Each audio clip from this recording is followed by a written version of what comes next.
Bonjour à toutes et à tous et ravi de poursuivre l'aventure de la découverte des signes de milieu de saison. Ce sont des signes passionnants. J'espère que je vais pouvoir vous transmettre l'intérêt de ces signes-là qu'on retrouve dans les 4 génies créatifs sur lesquels je me suis penchée, à savoir Einstein, Marie Curie, Mozart et en dernier Léonard de Vinci, là récemment. Et je me suis aperçue qu'ils étaient marqués effectivement tous les 4 par ces fameux axes de milieu de saison, le lion, le verseau, le taureau et le scorpion.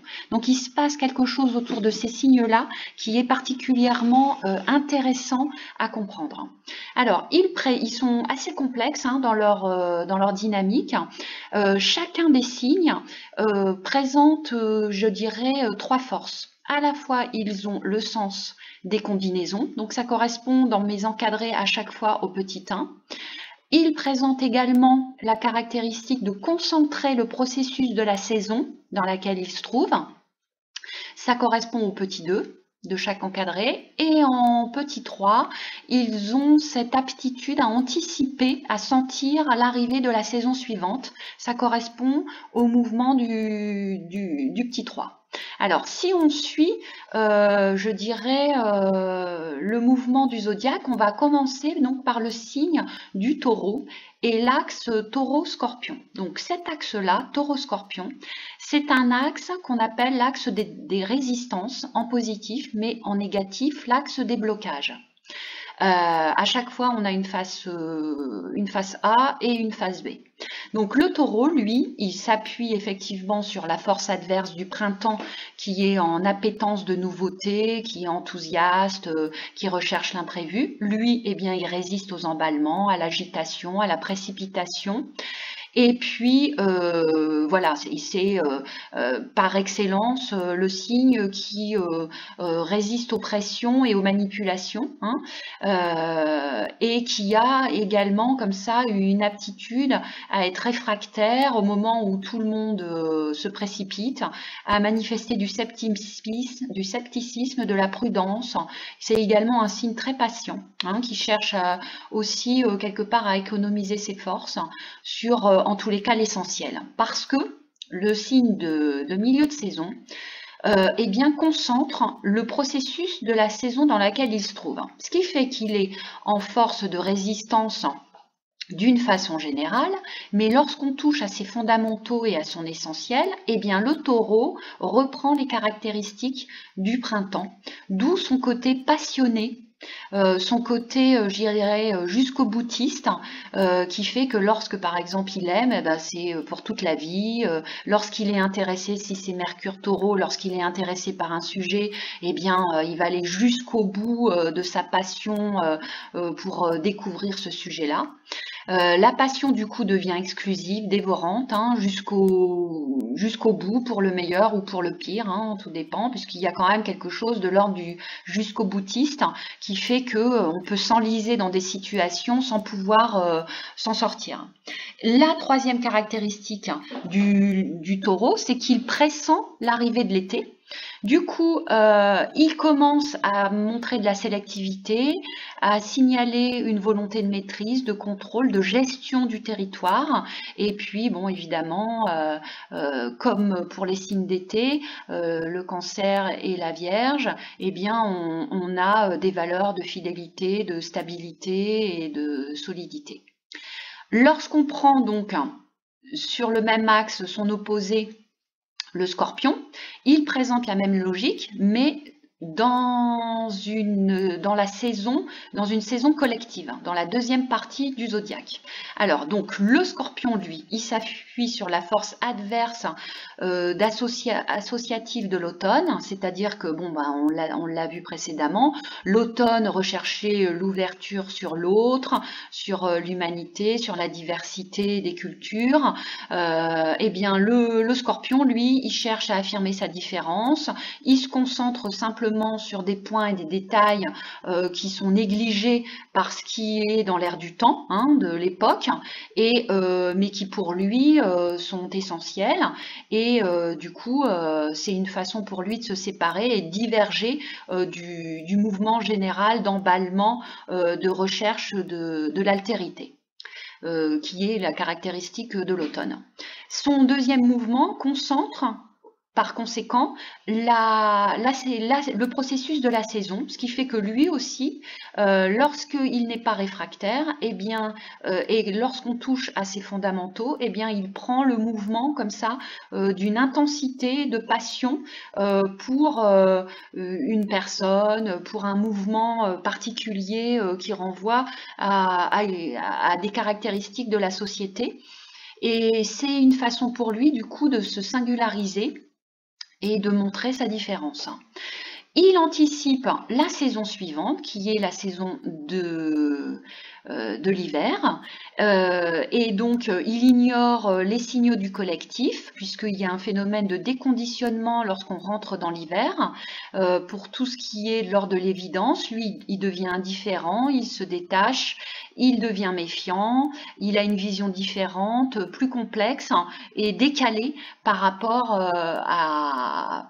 au mouvement et à l'ère du temps de la société et de l'époque. Lorsqu'on prend donc les deux autres signes de milieu de saison, on se retrouve sur l'axe Lion-Verseau. Alors, lorsqu'on prend c'est l'axe des héros, c'est l'axe du sens des exploits, de l'audace, des forces de déblocage et de dépassement. Hein. Voilà les mots-clés, en tous les cas, qui lient cet axe-là, Lion-Verseau, excusez-moi. Alors, le lion, lui, son premier mouvement, donc, est de s'appuyer sur le repli de ces deux signes qui l'encadrent, le Cancer et la Vierge. Lui, ce qu'il cherche, c'est à se libérer, à s'affranchir des limites. Il a un côté, comme j'ai dit, audacieux, avec un sens du défi, de l'exploit, et on peut retrouver effectivement pas mal de héros qui présentent un soleil en lion, comme par exemple Neil Armstrong. C'est, je dirais, un symbole, en tous les cas, qui permet de fixer la logique du lion. Ensuite, il concentre en petit 2, il concentre donc le processus de la saison, ce qui fait que lorsqu'on touche à ses fondamentaux et à ce qu'il juge comme essentiel, là, il se met à calculer, il n'a plus rien du tout de celui qui fait des exploits, mais au contraire, il manifeste comme ça des mécanismes de défense et de protection à l'image de la saison de l'été. En troisième mouvement, il a l'anticipation de la saison suivante qui est l'automne. Alors là, on dira qu'il surjoue quelque part comme le Verseau l'aspect positif, hein, en se montrant ouvert, généreux, expansif, positif, signalant comme ça des élans vers le social. Mais ce mouvement-là n'est pas complètement naturel parce qu'il est quand même en dehors de la saison en question, hein, ce qui se fait que ça l'oblige à forcer le trait et parfois en faire trop. Il a un côté un peu dans la démesure. Et c'est ça, moi, qui m'agaçait un petit peu dans les signes de milieu de saison, c'est leur côté un peu pachydermique, à grossir le trait et à forcer le trait. On sent que c'est pas complètement naturel, qu'on maîtrise pas bien les codes, et en même temps, on fait semblant d'adhérer d'une façon générale, alors qu'on sent qu'au fond, c'est un peu surjoué et forcé. C'est l'image du Mars en Lion de Trump, hein, où on voit le côté pachydermique dans toute sa splendeur. Et en face, donc, lorsqu'on prend le Verseau, ce signe-là réagit, je dirais, à l'ambiance déprimée de l'hiver, en impulsant un nouveau départ, lorsque plus personne n'y croit et lorsque tout semble perdu, lorsqu'on est en fin de cycle, en bout de course, hein, lui, il jette un pont vers l'avenir, il recrée de l'espoir, il devine et pressent la lumière. Donc, c'est un grand optimiste, mais pareil que le lion, il surjoue Moi, je sais pas. Enfin bon, je suis sensible aux phénomènes comme ça de caricature et du coup, leur côté comme ça a tout le temps positivé, elles ont un peu de m'agacer. Mais bon, ils présentent au moins le mérite d'être capables de réenchanter le monde au moment où plus personne n'y croit. Et puis, comme pour le lion, ils ont le sens du défi, du risque, du dépassement, et on retrouve aussi des héros dans ce signe-là. Alors, il concentre donc, lorsqu'on touche ses fondamentaux et l'essentiel qui lui tient le plus à cœur, eh bien le Verseau réagit comme les deux signes qui l'encadrent, le Poisson et le Capricorne. Donc il développe un microsystème de défense derrière son côté comme ça étendard positif, c'est-à-dire que sous le sourire et l'ouverture, eh ben, au final il peut être très sourd et inflexible dès qu'on touche à son essentiel. Il reprend les réflexes de l'hiver. Et puis, le troisième mouvement, c'est celui d'une anticipation de la saison suivante, à savoir le printemps. Lui, il perçoit les signes discrets, il a foi dans ce renouveau et ça donne du coup des aptitudes en termes d'innovation, d'originalité de point de vue, de créativité. Ils ont un esprit à l'avant-garde, ils sont inventistes et progressistes. Ça, c'est aussi quelque chose, je dirais, d'appréciable dans ce signe-là du Verseau, qui, par conséquent, peut permettre au niveau de la société des savoirs dépasser, je dirais, les traditions, dépasser les pensées d'arrière-garde pour indiquer une nouvelle direction. Et c'est là où ça devient intéressant et où je vais rentrer dans le détail dans la prochaine capsule vidéo. C'est que sur mes quatre génies créatifs, il y en a 3 qui, comme par hasard, au niveau fréquence, vous remarquerez que c'est quand même énorme, 3 sur 4, et encore le 4e, il n'est pas très très loin. Donc les 3 en question, c'est Marie Curie, c'est Léonard de Vinci et c'est Einstein. Les 3 présentent un Jupiter en Verseau. Donc on est quand même, alors Jupiter, vous savez, c'est le savoir, c'est les connaissances, c'est tout ce qui relève des références d'une société et d'un ordre de société établi.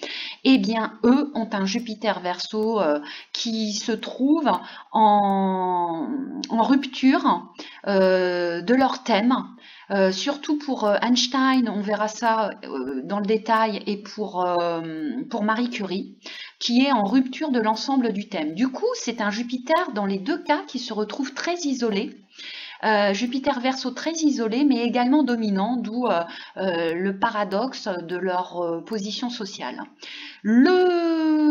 Celui qui échappait, je dirais, au Jupiter Verseau, eh bien, en définitive, est rattrapé, c'est Mozart, puisque dans son thème, eh bien, l'axe Lion-Verseau est dominant, avec en particulier une conjonction Soleil-Mercure-Saturne dominante dans le Verseau. Donc lui aussi avait un esprit frondeur, d'avant-garde, avec beaucoup d'audace et de liberté, et lui aussi, eh bien, cherchait quelque part à se libérer des archaïsmes et à poser un pont vers l'avenir, vers l'esprit des Lumières, d'ailleurs en l'occurrence pour Mozart.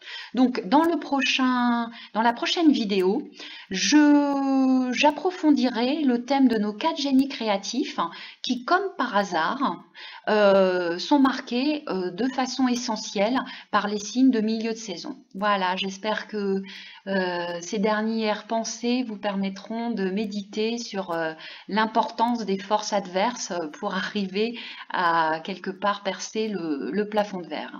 À très bientôt et contente de vous retrouver pour ces histoires de génie créatif. Au revoir.